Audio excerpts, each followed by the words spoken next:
សាអើយអូនខ្លាចណាស់ទេ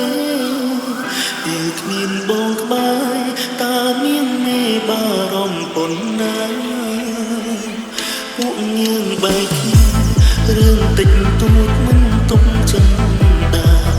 យើងរកនឹងជីវ៉ា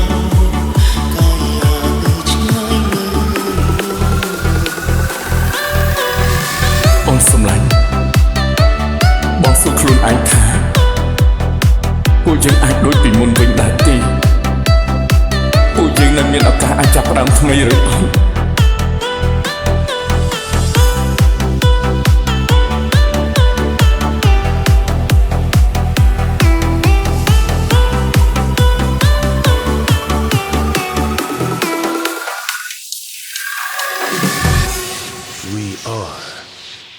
Family TSRC Team មេឃងងឹតហើយសង្សារអើយអូនខ្លាចណា